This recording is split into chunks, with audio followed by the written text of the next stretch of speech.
ಪ್ರೀತಿಯ ದ್ವಿತೀಯ PUC ವಿದ್ಯಾರ್ಥಿಗಳೇ, ತುಂಬ ಸಂತೋಷ. ಏನು ಅಂದರೆ ಕಮೆಂಟ್ಸ್ಗಳಲ್ಲಿ ಸರ್ ಮಾಡಲ್ ಕ್ವಶನ್ ಪೇಪರ್ 2 ಕೊಡಿ 3 ಕೊಡಿ ಅಂತ ಕೇಳ್ಕೊಳ್ತಾ ಇದ್ದೀರಾ. ಅಟ್ಲೀಸ್ಟ್ ಅಷ್ಟಾದರೂ ತಮಗೆ ಕಲಿಬೇಕು ಅಂತ ಆಯಿತಾ, ನಿಮ್ಮಲ್ಲೇ ಇರಬೇಕು. ಅದಿದ್ದರೆ ಮಾತ್ರ ನಾವು ಏನಾದರೂ ಬದಲಾವಣೆ ಮಾಡಲಿಕ್ಕೆ ಸಾಧ್ಯ. ನಾವಂದರೆ ನಿಮ್ಮ ತಂದೆ ತಾಯಿಗಳು ಹಾಗೂ ನಿಮ್ಮ ಶಿಕ್ಷಕರು. ಧನ್ಯವಾದಗಳು ಪ್ರೀತಿಯ ವಿದ್ಯಾರ್ಥಿಗಳೇ. ಕಲಿಬೇಕು ಅಂತ ಕಾತುರ ಇದ್ದರೆ ಜೀವನದಲ್ಲಿ ಏನೆಲ್ಲ ಬದಲಾವಣೆ ಆಗುತ್ತೆ. ಕರ್ನಾಟಕ ಸರ್ಕಾರ ಕರ್ನಾಟಕ ಶಾಲಾ ಪರೀಕ್ಷೆ ಮತ್ತು ಮೌಲ್ಯ ನಿರ್ಣಯ ಮಂಡಳಿ ಮಾದರಿ ಪ್ರಶ್ನೆ ಪತ್ರಿಕೆ 3 ಈ ಕ್ವಶನ್ ಪೇಪರನ್ನು ತಾವುಗಳು ಉಚಿತವಾಗಿ ಇದೇ ವಿಡಿಯೋದ ಡಿಸ್ಕ್ರಿಪ್ಷನ್ ಬಾಕ್ಸ್ನಿಂದ ಡೌನ್ಲೋಡ್ ಮಾಡಿಕೊಳ್ಳಿ. ತಮ್ಮ ಬಳಿ ಇಲ್ಲ ಅಂದರೆ ಹಾಗೂ ಅದರ ಬ್ಲೂ ಪ್ರಿಂಟ್ ಕೂಡ ಡೌನ್ಲೋಡ್ ಮಾಡಿಕೊಳ್ಳಬಹುದಾಗಿದೆ. ಎನಿಹೌ ಬನ್ನಿ ಸರ್, ಈಗಾಗಲೇ ನಾವು ನಮ್ಮ ಯೂಟ್ಯೂಬ್ ಚಾನಲ್ನಲ್ಲಿ English model question paper 1, 2 and 3 with key answer upload ಮಾಡಿಕೊಟ್ಟಿದ್ದೇವೆ. ಹಾಗೂ ಬಯೋ ಸಬ್ಜೆಕ್ಟಿನ ಯಾವುದು model question paper with key answer ಸಂಪೂರ್ಣವಾಗಿ ಸರ್ 70ಕ್ಕೆ 70 ಅಂಕದ ಕೀ ಆನ್ಸರ್ ಕೂಡ ಅಪ್ಲೋಡನ್ನು ಮಾಡಿಕೊಟ್ಟಿದ್ವಿ. ಬನ್ನಿ ಸರ್, ಈಗ ನಾವು ಸಮಯವನ್ನು ವ್ಯರ್ಥ ಮಾಡಿದ ಹಾಗೆ ಒಂದೊಂದಾಗಿಯೇ ಉತ್ತರಗಳನ್ನು ನೋಡ್ತಾ ಹೋಗೋಣ. ಸೀತೆಯನ್ನು ರಾವಣ ಎಲ್ಲಿರಿಸಿದ್ದನು ಅಂತ ಇದೆ. 4 ಆಪ್ಷನ್ಗಳನ್ನು ಕೊಟ್ಟಿದ್ದಾರೆ. ಸರಿಯಾದ ಉತ್ತರ ಬಂದು ಆಪ್ಷನ್ ಇ ಆಗಿರುತ್ತೆ. ಪ್ರಮದ ವನ ಅನ್ನುವಂಥದ್ದು ಸರಿಯಾದ ಉತ್ತರ. ಎರಡನೆಯ ಪ್ರಶ್ನೆ, ಯಾರ ಕೈಯಲ್ಲಿ ದರ್ಪಣವಿದ್ದು ಫಲವಿಲ್ಲ ಅಂತ ಇದೆ. ಎರಡನೆಯ ಪ್ರಶ್ನೆಗೆ ಸರಿಯಾದ ಉತ್ತರ ಈ ಆಪ್ಷನ್ ಇ ಇದೆ ಅಲ್ವಾ, ಅಂಧಕನ ಕೈಯಲ್ಲಿ ಅಂತ ಇದೆ. ಆಯಿತಾ, ತಪ್ಪಾಗಿ ಏನಾದರೂ ಪ್ರೊನೌನ್ಸಿಯೇಷನ್ ಆದರೆ ಕ್ಷಮಿಸಿ. ಮನದೊಳಗೆ ಹಗೆಗಳನ್ನು ಹಿಂಡಿದವನು ಯಾರು ಅಂತ ಇದೆ. ಮೂರನೆಯ ಪ್ರಶ್ನೆ, ಅದಕ್ಕೆ ಭೀಮಾ ಈ ಅನ್ನುವಂಥದ್ದು ಸರಿಯಾದ ಉತ್ತರ. ಯಾವ ಮಾತಿಗೆ ಕೊನೆ ಇಲ್ಲವೆಂದು ಪುರಂದರದಾಸರು ಹೇಳಿದ್ದಾರೆ. 4ನೆಯ ಪ್ರಶ್ನೆಗೆ ಸರಿಯಾದ ಉತ್ತರ ದೊಡ್ಡ ಆ ಆಯಿತಾ, ಬಿಣ್ಣಾಣದ. ಶಿಲುಬೆ ಏರಿದ್ದಾನೆ ಜೀಸಸ್, ಗೋಡೆಯಲ್ಲಿ ಬಾಗಿದ ಶಿರ, ಕುತ್ತಿಗೆಯಲ್ಲಿ ಉಬ್ಬಿದೊಂದು ನರ. ಹೌದಲ್ವ, ಯಾತನೆಗೋ ಇದನ್ನು ಏನು ಕೇಳಿದ್ದಾರೆ ಕವಿ ಮಾತುಗಳಲ್ಲಿ, ಯಾತನೆ ಇಲ್ಲದವನು ಜೀಸಸ್ನ ಮುಖಮುದ್ರೆ ಹೇಗಿದೆ ಅನ್ನೋದಿದೆ. 5ನೆಯ ಪ್ರಶ್ನೆಗೆ ಸರಿಯಾದ ಉತ್ತರ ಆನ್ಸರ್ ಬಿ ಆಗಿರುತ್ತೆ. ನಲುಮೆಯ ನುಡಿಗಳ ನುಡಿವಂತೆ ಅಂತ. ಆಯಿತಾ. 6ನೆಯ ಪ್ರಶ್ನೆ, ಪ್ರೀತಿಯ ವಿದ್ಯಾರ್ಥಿಗಳೇ, ಕನ್ನಡಿಗರು ಕನ್ನಡ ನಾಡಿನಲ್ಲಿಯೇ ತಬ್ಬಲಿಗಳಾದರೆ ಅವರಿಗೆ ಆಶ್ರಯವೆಲ್ಲಿದೆ. ಕನ್ನಡಿಗರ ಸಂಕಷ್ಟಗಳಿಗೂ ಒಂದು ಮಿತಿಯಿದೆ. ಅವರ ತಾಳ್ಮೆಗೆ ತಪ್ಪು ಅರ್ಥ ಹಚ್ಚಬಾರದು. ಭಾಷೆಯನ್ನು ಬಿಟ್ಟು ಬದುಕು ಇರುವುದಿಲ್ಲ. ಲೇಖಕರ ಈ ನುಡಿಯಲ್ಲಿನ ಸಂದೇಶವೇನು ಅಂತ ಇಲ್ಲಿ ಕೇಳಲಾಗಿದೆ. ಅದಕ್ಕೆ ಸರಿಯಾದ ಉತ್ತರ ಕನ್ನಡಿಗರ ಔದಾರ್ಯ ಅನ್ನುವಂಥದ್ದು ಅದು ಸರಿಯಾದ ಉತ್ತರ ಆಪ್ಷನ್ ಡಿ ಆಗಿರುತ್ತೆ. 7ನೆಯ ಪ್ರಶ್ನೆ, ಲೋಕಲ್ ಸುದ್ದಿಗಳಿಗೆ ಇಲ್ಲಿ ಪ್ರಾಸ್ತಾಪ್ಯವಿದೆ. ಅದಕ್ಕೆ 7ನೆಯ ಪ್ರಶ್ನೆಗೆ ಸರಿಯಾದ ಉತ್ತರ ಚಹಾದಂಗಡಿಯಲ್ಲಿ ಅನ್ನುವಂಥದ್ದು ಸರಿಯಾದ ಉತ್ತರ ಆಗಿರುತ್ತೆ. 8ನೆಯ ಪ್ರಶ್ನೆ, ಪ್ರೀತಿಯ ವಿದ್ಯಾರ್ಥಿಗಳೇ, ದುರ್ಗಪ್ಪ ಕೇಳಿ ಪಡೆಯಲು ಬಂದಿದ್ದು ಏನು ಅಂತ ಇದೆ. 8ನೆಯ ಪ್ರಶ್ನೆಗೆ ಸರಿಯಾದ ಉತ್ತರ ಇದು ಏನದು ಕೊಡಲಿಯನ್ನು ಅನ್ನುವಂಥದ್ದು ಸರಿಯಾದ ಉತ್ತರ. ಕೊಡಲಿಯನ್ನು ಅಂತ ಆಪ್ಷನ್ ಇ. ನಿರೂಪಕರ ಇನ್ಕಿಲಾಬಿನ ಗೆಳೆಯ ಯಾರು ಅಂತ. ಹೌದಲ್ವಾ, ನಿರೂಪಕರ ಎಕಲಾಜಿಸ್ಟ್ ಗೆಳೆಯ. ನಿರೂಪಕರ ಎಕಲಾಜಿಸ್ಟ್ ಗೆಳೆಯ ಯಾರು ಅಂತ. 9ನೆಯ ಪ್ರಶ್ನೆಗೆ ಸರಿಯಾದ ಉತ್ತರ ಪ್ರಕಾಶ್. ಯಾವುದು ಎ ಅನ್ನುವಂಥದ್ದು ಸರಿಯಾದ ಉತ್ತರ ಆಗಿರುತ್ತೆ. 10ನೆಯ ಪ್ರಶ್ನೆ, ಅದಕ್ಕೆ ಸರಿಯಾದ ಉತ್ತರ ಬಂದು ನಾಗರಾಜನ ಉಡಾಫೆ ಮಾತುಗಳು ಅಂತ. ಆಯಿತಾ. ಧನ್ಯವಾದಗಳು ಪ್ರೀತಿಯ ವಿದ್ಯಾರ್ಥಿಗಳೇ. ನಿಮ್ಮ ಪ್ರೀತಿ ಸಹಕಾರ ಹೀಗೆ ನಮ್ಮ ಜೊತೆ ಇರಲಿ. ಏನಾದರೂ ತಪ್ಪು ಆನ್ಸರ್ಗಳನ್ನು ನಾವು ನೀಡಿದ್ದೇ ಆದರೆ ತಾವುಗಳು ಕಮೆಂಟ್ಸ್ ಮುಖಾಂತರ ಅದನ್ನು ಸರಿಪಡಿಸಬಹುದಾಗಿದೆ. ತಪ್ಪು ಮನುಷ್ಯನೇ ಅಲ್ವಾ ಮಾಡೋದು, ಹೌದಲ್ವಾ. ಅತಿಯಾಗಿ ನಾಲೆಡ್ಜ್ ಬಂದಾಗ ತಪ್ಪಾಗತ್ತೆ, ನಾಲೆಡ್ಜೇ ಇದ್ದಾಗ ತಪ್ಪಾಗತ್ತೆ. ಈ ಮಧ್ಯವರ್ತಿಗಳು ಯಾವುದೇ ಕಾರಣಕ್ಕೂ ತಪ್ಪನ್ನು ಮಾಡಲಿಕ್ಕೆ ಹೋಗಲ್ಲ. ಅವರು ಒಂದು 10 ಸಲ ಯೋಚನೆ ಮಾಡ್ತಾರೆ. ಹಾಗಾಗಿ ತಪ್ಪು ಆಗುವುದು ನಮ್ಮ ಕಡೆಯಿಂದ ಹಾಗೂ ಏನು ಗೊತ್ತಿಲ್ಲದವ್ರ ಕಡೆಯಿಂದ. ಧನ್ಯವಾದಗಳು ಪ್ರೀತಿಯ ವಿದ್ಯಾರ್ಥಿಗಳೇ. ನಿಮ್ಮ ಪ್ರೀತಿ ಸಹಕಾರ ಹೀಗೆ ಇರಲಿ. ನೋಡಿ ಸರ್, ಇಂಗ್ಲೀಷಲ್ಲಿ ಬಹಳ ವೀಕ್ ಇದ್ದರೆ, ಇಂಗ್ಲೀಷಲ್ಲಿ ಏನು ಬರಲ್ಲ ಅಂದವರು, ಇಂಗ್ಲೀಷ್ ಭಾಳ ಕಡಿಮೆ ಅಂಕಗಳು ಬರ್ತಾ ಇದ್ದಾವೆ, ಏನು ಬರೆದ್ರೂ ಔಟ್ ಆಫ್ ಔಟ್ ಸಿಗ್ತಾ ಇಲ್ಲ ಅನ್ನೋರು ದಯವಿಟ್ಟು ನಮ್ಮ ಯೂಟ್ಯೂಬ್ ಚಾನಲ್ನಲ್ಲಿ ನಿಮಗೆ ಸಂಪೂರ್ಣವಾದ ಮೆಟೀರಿಯಲ್ ಇದೆ, ಇಂಪಾರ್ಟೆಂಟ್ ಕ್ವಶನ್ಸ್ ಇದೆ, ಫಿಕ್ಸ್ ಕ್ವಶನ್ಸನ್ನು ನೀಡಲಾಗಿದೆ. ಅದನ್ನು ಉಪಯೋಗಿಸಿಕೊಂಡು ಒಳ್ಳೆಯ ಅಂಕಗಳನ್ನು ನಿಮ್ಮ ಆ್ಯನ್ಯುವಲ್ ಎಕ್ಸಾಮಲ್ಲಿ, ಪ್ರಿಪೇಟರಿ ಎಕ್ಸಾಮಲ್ಲಿ ತೆಗೆಯಬಹುದಾಗಿದೆ. ಬನ್ನಿ ಸರ್, ಬಿಟ್ಟ ಸ್ಥಳಗಳಿಗೆ ಆವರಣದಲ್ಲಿ ಕೊಟ್ಟ ಸರಿಯಾದ ಉತ್ತರವನ್ನು ಆರಿಸಿ ಬರೆಯಿರಿ. ಇಲ್ಲಿ 5 ಡ್ಯಾಶಸ್ಗಳನ್ನು ನೀಡಿದ್ದಾರೆ. ಈಗ ಒಂದೊಂದಾಗಿ ನೋಡಿಕೊಂಡು ಹೋಗೋಣ.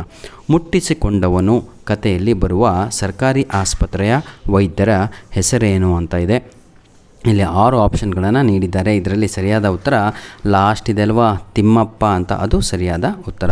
12ನೆಯ ಪ್ರಶ್ನೆ, ಡ್ಯಾಶ್ ಇದು ಮಾರ್ಷನ್ ಜೊತೆಗಾರನ ಹೆಸರು ಅಂತ ಇದೆ. ಕ್ವಶನ್ ನಂಬರ್ 12ಗೆ ಪೋಣಜ್ಜಿ, ಆಯಿತಾ, ಇದು ಸರಿಯಾದ ಉತ್ತರ. ದಣಿಗಳ ಮನೆಯ ಪಕ್ಕದಲ್ಲಿ ಹರಿಯುತ್ತಿದ್ದ ಹೊಳೆ ಡ್ಯಾಶ್. 13ನೇಕ್ಕೆ ಆನ್ಸರು ಶಾಂಭವಿ ಅಂತ ಇದೆ ಅಲ್ವಾ, ಅದು ಸರಿಯಾದ ಉತ್ತರ. ಡ್ಯಾಶ್ ಇವರ ಕಲಾಂ ಅವರನ್ನು ಶಾಲೆಗೆ ಕಳಿಸುವಂತೆ ಪ್ರೇರೇಪಿಸಿದವರು. 14ನೆಯ ಪ್ರಶ್ನೆಗೆ ಸರಿಯಾದ ಉತ್ತರ ಶಿವಸುಬ್ರಹ್ಮಣ್ಯ ಅಯ್ಯರ್ ಅನ್ನುವಂಥದ್ದು ಸರಿಯಾದ ಉತ್ತರ.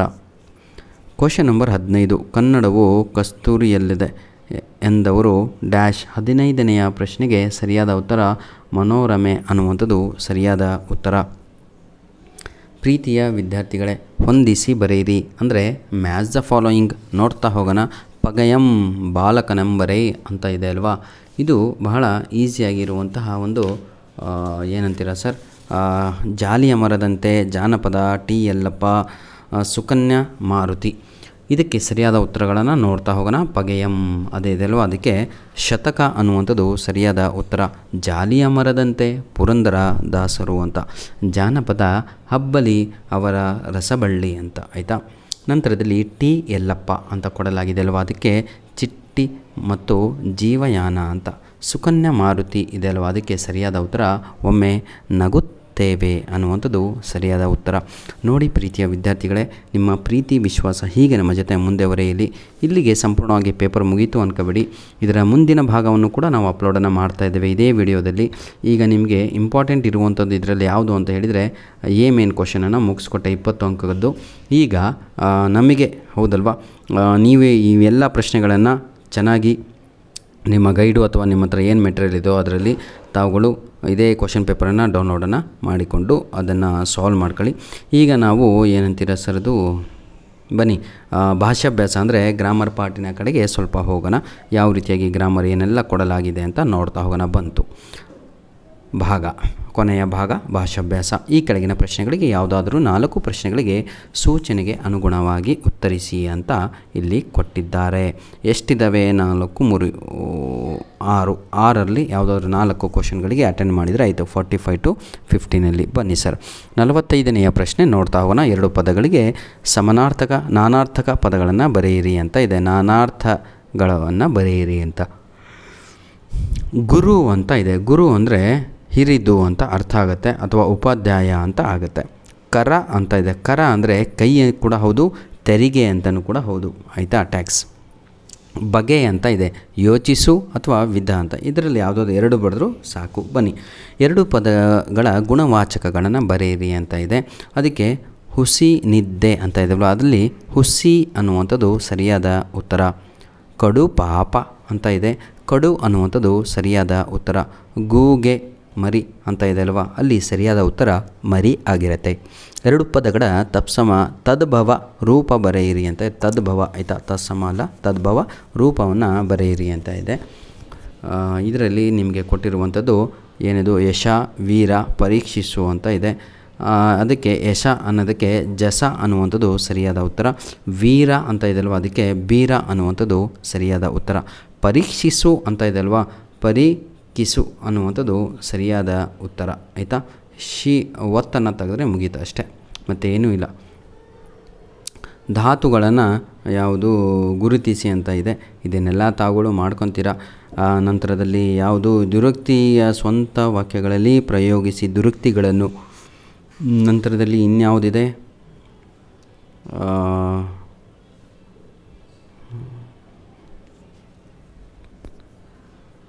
ಮೆಲ್ಲನೆ ಅಂತ ಇದೆ. ಅದು ಭಾಳ ಈಸಿಯಾಗಿ ಸರ್. ಮೆಲ್ಲನೆ ಅಂದರೆ ನಿಧಾನವಾಗಿ ಅಂತ. ಪರಿಯಾಗಿ ಹಾಗೂ ನಡುವೆ ಅಂತ ಇದೆ. ನೋಡಿರಿ, ಊಟ ಮಾಡೋ ಟೈಮಲ್ಲಿ ಮೆಲ್ಲಗೆ ತಿಂತೀವಿ, ಮೆಲ್ಲಗೆ ತಿನ್ನಬೇಕು. ಹಾಗೂ ಯಾವುದು ಬಿಗಿನಿಂಗ್ ಟೈಮಲ್ಲಿ ಮೆಲ್ಲನೆ ಓದು ಅಂತ ಹೇಳ್ತೀವಿ, ಪಟ ಓದು ಅಂತ ಹೇಳಲ್ಲ, ಹೌದಲ್ವಾ. ಪರಿಯಾಗಿ ಅಂತ ಇದೆ. ಪರಿಯಾಗಿ ಅಂತ ಹೇಳಿದರೆ ಎಷ್ಟು ಕಾಡಿ ಬೇಡಿದರು ಅಂತ ಅರ್ಥ. ಅಂದರೆ ನಾನು ಎಷ್ಟು ಅಂಗಲಾಚಿದರೂ ಅವರು ತಮ್ಮ ಮನಸ್ಸನ್ನು ಬದಲಿಸಲಿಲ್ಲ ಅಂತ. ನಂತರದಲ್ಲಿ ನಡುವೆ ಅಂದರೆ ಮಧ್ಯದಲ್ಲಿ ಅಂತ. ಇದಕ್ಕೆ ದುರುಕ್ತಿಗಳನ್ನು ಸ್ವಂತ ವಾಕ್ಯಗಳಲ್ಲಿ ಪ್ರಯೋಗಿಸಿ ಅಲ್ವಾ, ಒಂದು ಸೆಂಟೆನ್ಸ್ ಮಾಡಬೇಕು. ಏನಂತೀರಾ, ಚಲಿಸುವಾಗ ನಡುವೆ ಏನು ನಡುವೆ ಏನಂತೀರಪ್ಪ ನೀವು, ಅಥವಾ ಯಾರಾದರೂ ಪಾಠ ಮಾಡುವಾಗ ನಡುವೆ ಪ್ರಶ್ನೆಗಳನ್ನು ಕೇಳುವುದರ ಮುಖಾಂತರ ಪಾಠಗಳನ್ನು ಹಾಳು ಮಾಡಬಾರ್ದು, ಶಿಕ್ಷಕರ ಪಾಠಗಳನ್ನು. ಆಯಿತಾ, ತಮಾಷೆಗೆ ಹೇಳ್ತಾ ಇರೋದಪ್ಪ, ನಿಜವಾಗಿಯೂ ಹಾಗೆ ಮಾಡಬಾರ್ದು. ಆಯಿತಾ, ಯಾಕಂದರೆ ಟೀಚರ್ ನಿಮಗೆ ಪ್ರಶ್ನೆ ಕೇಳಲಿಕ್ಕೆ ಸಮಯವನ್ನು ಕೊಡ್ತಾರೆ. 2 ಪದಗಳ ವಿಭಕ್ತಿಯನ್ನು ಹೆಸರಿಸಿ ಅಂತ ಇದೆ. ಇದು ಭಾಳ ಈಸಿ. ಬಲ್ಲವರಿಂದ ಅಂತ ಇದೆ. ಬಲ್ಲವರಿಂದ ತೃತೀಯ ವಿಭಕ್ತಿ ಆಗುತ್ತೆ. ನಂತರದಲ್ಲಿ ಕೆಲವೊಮ್ಮೆ ಅಂತ ಇದೆ. ಇದು ದ್ವಿತೀಯ ವಿಭಕ್ತಿ ಆಗುತ್ತೆ. ನಂತರದಲ್ಲಿ ಪಾಪಿಗೆ ಅದು ಚತುರ್ಥಿ ವಿಭಕ್ತಿ ಆಗುತ್ತೆ. ಧನ್ಯವಾದಗಳು ಪ್ರೀತಿಯ ವಿದ್ಯಾರ್ಥಿಗಳೇ. ಏನಾದರೂ ನಾನು ಹೇಳಿದ್ನಲ್ವ, ತಪ್ಪಿದ್ದಲ್ಲಿ ತಾವುಗಳು ಅದನ್ನು ಸರಿಪಡಿಸಬಹುದು ನಿಮ್ಮ ಇದರ ಮುಖಾಂತರ.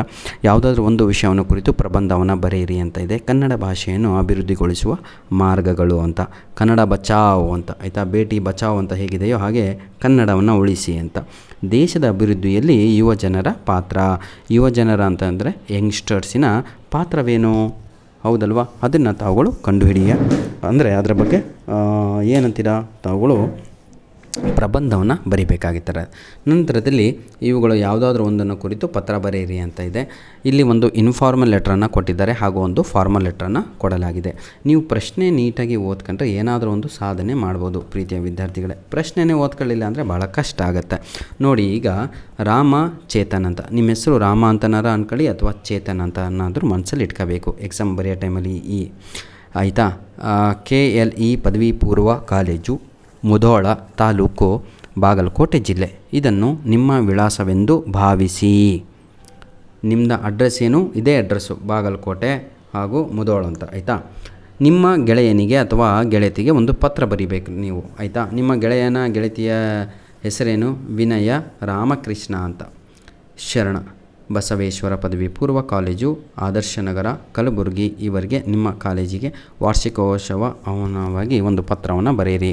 ನಿಮ್ಮ ಆನ್ಯುವಲ್ ಡೇ ನಡೀತಾ ಇದೆ ನಿಮ್ಮ ಕಾಲೇಜಲ್ಲಿ, ನೀವು ನಿಮ್ಮ ಗೆಳತಿಗೆ ಅಥವಾ ಗೆಳೆಯನಿಗೆ ಒಂದು ಪತ್ರವನ್ನು ಬರೀಬೇಕು. ಪ್ರೀತಿಯ ಗೆಳೆಯ, ನಮ್ಮ ಕಾಲೇಜಿನಲ್ಲಿ ಮುಂದಿನ ತಿಂಗಳು ಇಷ್ಟನೆಯ ತಾರೀಕು ಒಂದು ವಾರ್ಷಿಕೋತ್ಸವ ಇದೆ. ನನ್ನ ಅದರಲ್ಲೂ ಕೂಡ ಪಾರ್ಟಿಸಿಪೇಷನ್ ಇದೆ, ಅಥವಾ ಆ್ಯಂಕರಿಂಗ್ ಇದೆ, ಅಥವಾ ಇದಿದೆ, ಅಥವಾ ಭಾಳ ಚೆನ್ನಾಗಿ ಇದನ್ನು ಮಾಡ್ತಾಯಿದ್ವಿ, ದಯವಿಟ್ಟು ತಾವುಗಳು ಬರಬೇಕು ಅಂತ ಒಂದು ರಿಕ್ವೆಸ್ಟಿನ ಮೂಲಕ ಬರೆಯುವಂಥದ್ದೇ ನಾವು ಪ್ರೀತಿಯ ಅದನ್ನು ಇನ್ಫಾರ್ಮಲ್ ಲೆಟ್ರ್ ಅಂತ ಕರಿತೇವೆ.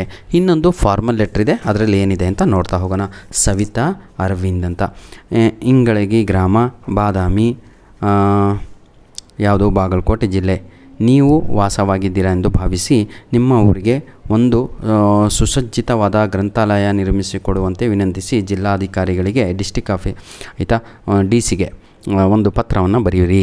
ಏನಂತ ಬರೀತೀರಾ, ಸಬ್ಜೆಕ್ಟ್ ಬರೀಬೇಕಿಲ್ಲಿ, ಸಬ್ಜೆಕ್ಟ್ ಕೂಡ ಇರಬೇಕು. ಸಬ್ಜೆಕ್ಟಲ್ಲಿ ಏನು ಬರೀತೀರಾ, ಗ್ರಂಥಾಲಯವನ್ನು ನಿರ್ಮಿಸಿಕೊಡುವಾಗಿ ಕೋರಿ ಅಂತ. ಆಯಿತಾ, ಅದರಲ್ಲಿ ತಾವುಗಳು ಬರೀಬೇಕು. ಸರ್, ಮಕ್ಕಳೆಲ್ಲ ಈಗ 21st ಜನ್ರೇಷನ್ನು, ಇಂಥದ್ರಲ್ಲಿ ನಮಗೆ ಒಂದು ಲೈಬ್ರರಿ ಇದೆ ಊರಿನ ಜನ ಹೋಗಿ ಕೂತ್ಕೊಂಡು ಅಲ್ಲಿ ಕಟ್ಟೆ ಮೇಲೆ ಕೂತಕ್ಕಿಂತ ಒಂದು ಗ್ರಂಥಾಲಯದಲ್ಲಿ ಕೂತ್ಕೊಂಡು ಎಲ್ಲರೂ ಕೂಡ ಓದ್ತಾರೆ. ಇದರಿಂದ ಇಷ್ಟೊಂದು ಲಾಭ ಇದೆ. ಮಕ್ಕಳು ಬಹಳ ಬಡವರಿದ್ದಾರೆ, ಸಂಜೆಯ ಸಮಯದಲ್ಲಿ ಹೌದಲ್ವ, ಎಲ್ಲ ಪುಸ್ತಕಗಳನ್ನು ಅವರ ಕೈಯಲ್ಲಿ ಕೊಂಡುಕೊಳ್ಳಲು ಆಗಲ್ಲ. ಹಾಗಾಗಿ ಲೈಬ್ರರಿನಲ್ಲಿ ತಾವುಗಳು ಅವೈಲೇಬಲ್ ಮಾಡಿಕೊಟ್ರೆ ಪುಸ್ತಕಗಳನ್ನು ಕಟ್ಟಿಬಿಟ್ಟು ಅಲ್ಲಿ ಮಕ್ಕಳು ಸಂತೋಷವಾಗಿ ಅದನ್ನು ಉಪಯೋಗಿಸಿಕೊಳ್ಳಬಹುದು. ಬಡವರಿಗೂ ಹೆಲ್ಪ್ ಆಗುತ್ತೆ, ಹಾಗೂ ಸುಮ್ಮನೆ ಪೋಖ್ರಿ ಓಡಾಡ್ತಲ್ವ ಅವರಿಗೂ ಕೂಡ ಪೇಪರ್ ಓದೋ ಮುಖಾಂತರ ಹೆಲ್ಪ್ ಆಗುತ್ತೆ ಅಂತ ಈ ರೀತಿಯಾಗಿ ಎಲ್ಲ ಬರೆದು ಅವರಿಗೆ ರಿಕ್ವೆಸ್ಟ್ ಮಾಡಿ ತಾವುಗಳು ಒಂದು ಪತ್ರವನ್ನು ಬರೀಬೇಕಾಗುತ್ತೆ. ಅದು ಫಾರ್ಮಲ್ ಲೆಟರ್ ಆಗಿರುತ್ತೆ. ಧನ್ಯವಾದಗಳು. ನಿಮ್ಮ ಪ್ರೀತಿ ಸಹಕಾರ ಹೀಗೆ ಇರಲಿ ಅಂತ ಹೇಳ್ತಾ ವಿಡಿಯೋನ ಇಲ್ಲಿಗೆ ಮುಗಿಸ್ತಾ ಇದ್ದೇವೆ. ದಯವಿಟ್ಟು ನಮ್ಮ ವಿಡಿಯೋಸ್ಗಳನ್ನು ನಿಮ್ಮ ಫ್ರೆಂಡ್ಸ್ಗಳಿಗೆ ಶೇರ್ ಮಾಡೋದನ್ನು ಮರೆಯಬೇಡಿ. God bless you all.